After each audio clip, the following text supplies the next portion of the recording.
بسم اللہ الرحمن الرحیم۔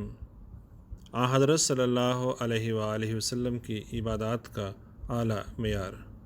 انتخاب از خطبہ جمعہ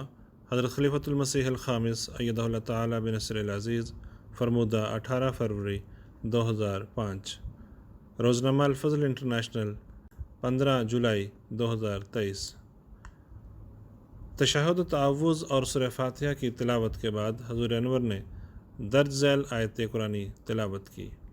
اِنَّ ناشیۃ اللیل ہی اشد وطئا واقوم قیلا۔ پھر فرمایا، اس آیت کا ترجمہ ہے کہ رات کا اٹھنا یقیناً نفس کو پاؤں تلے کچلنے کے لیے زیادہ شدید اور قول کے لحاظ سے زیادہ مضبوط ہے۔ یہ وہ قرآنی حکم ہے جو آپ صلی اللہ علیہ وآلہ وسلم پر نازل ہوا اور آپ نے اس کا حق ادا کر دیا، بلکہ دعوے سے پہلے بھی، نبوت سے پہلے بھی اللہ تعالیٰ کی تلاش میں اسی طرح اعتکاف کیا کرتے تھے۔ اپنی راتوں کو آرام میں یا کسی شوق میں گزارنے کی بجائے عبادتوں میں گزارتے تھے۔ راتوں کی عبادت جب رات گہری ہو، ہر طرف خاموشی ہو، بندے اور خدا کے درمیان کسی قسم کی روک ڈالنے والی چیز نہ ہو، بندے اور اللہ کے درمیان راز و نیاز میں کوئی چیز روک نہ بنے، اس وقت جو اللہ کی عبادت کرنے والے ہوتے ہیں وہ یقیناً اللہ کا قرب پانے والے اور اس کا پیار حاصل کرنے والے ہوتے ہیں، کیونکہ وہ خالصتاً اللہ کے قرب کے لیے یہ عبادت بجا لا رہے ہوتے ہیں۔ تبھی تو اللہ تعالیٰ نے فرمایا ہے کہ اس طرح رات کو اٹھنا اپنے نفس کو پاؤں تلے کچلنے کے برابر ہے،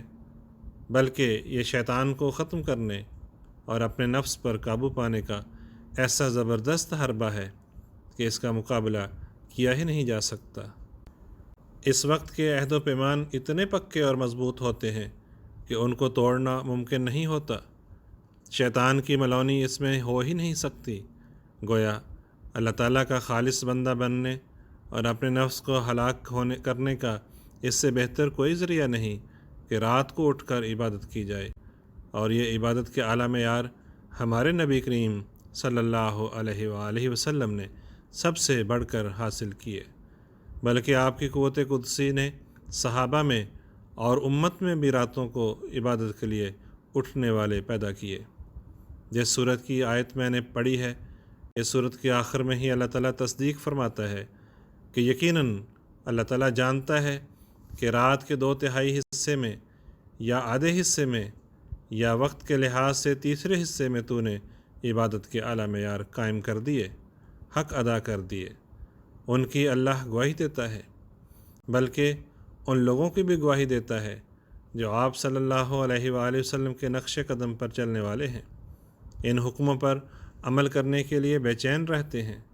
تو یہ ہے اللہ تعالیٰ کی گواہی اپنے پیارے رسول صلی اللہ علیہ وآلہ وسلم کے بارے میں کہ جو ہدایت کی گئی تھی کہ عبادت کے لیے اٹھ اور ان اندھیری راتوں کی دعاؤں میں اپنے آپ کو بھی مضبوط کر اور اپنی امت کے لیے بھی حصار بن جا، اس پر نہ صرف پورا اترا بلکہ اعلیٰ ترین معیار قائم کیے، حق ادا کر دیا۔ دوسری جگہ اس کی ایک اور طرح بھی گواہی ملتی ہے، فرماتا ہے کہ الذی یراک حین تقوم وتقلبک فی الساجدین، یعنی جو دیکھ رہا ہوتا ہے جب تو کھڑا ہوتا ہے اور سجدہ کرنے والوں میں تیری بے قراری کو بھی۔ بس جس کو خدا تعالیٰ یہ سند دے دے کہ تمام سجدہ کرنے والوں میں تیرے جیسا بے قرار سجدہ کرنے والا کوئی نہیں، جب تو کھڑا ہوتا ہے تو تیرا کھڑا ہونا عبادت کے لیے بھی خدا تعالیٰ کی خاطر ہے، عبادت کے لیے ہے، اور جب تیرا سجدہ ہوتا ہے تو وہ بھی خدا اور صرف خدا کے لیے ہے،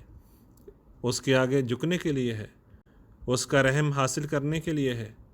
اپنے لیے بھی اور اپنی امت کے لیے بھی۔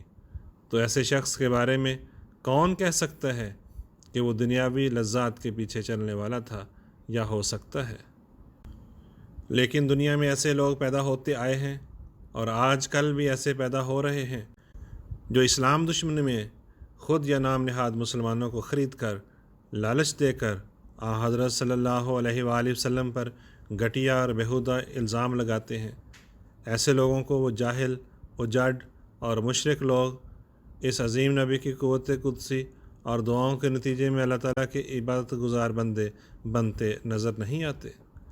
لیکن جو لوگ بغض اور کینے اور دشمنی میں اس حد تک چلے جائیں جن کی انصاف اور دین کی آنکھ کام نہ کرتی ہو، اس لحاظ سے بالکل اندھے ہوں، جن کے دل سیاہ ہوں،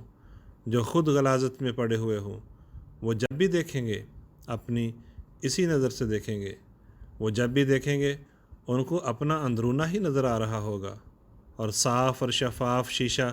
وہی کچھ دکھاتا ہے جیسی کسی کی شکل ہو، جیسا کسی کا رنگ ہو۔ تو آن حضرت صلی اللہ علیہ وآلہ وسلم کے شفاف آئینے میں یہ لوگ جب دیکھیں گے تو ان کو اصل میں تو اپنا آپ نظر آ رہا ہوگا، نہ کہ آن حضرت صلی اللہ علیہ وآلہ وسلم کی تصویر، آپ کا حسین چہرہ۔ آپ صلی اللہ علیہ وآلہ وسلم کا حسین چہرہ دیکھنے کے لیے تو پاک دل ہونا ضروری ہے، انصاف کے تقاضے پورے کرنے ضروری ہیں، خدا کا خوف ضروری ہے، دلوں کے زنگ دور ہونے ضروری ہیں، پھر اس حسین چہرے کی پہچان ہو سکتی ہے۔ بہرحال جیسا کہ میں نے کہا، ایسے لوگ جو اسلام کو یا آن حضرت صلی اللہ علیہ وآلہ وسلم کو نعوذ باللہ اپنے زوم میں بدنام کرنے کے لیے مختلف حربے استعمال کرتے ہیں اور ایسی بیہودہ گوئیاں کر رہے ہوتے ہیں جنہیں کوئی بھی شریف آدمی پسندیدگی کی نظر سے نہیں دیکھ سکتا،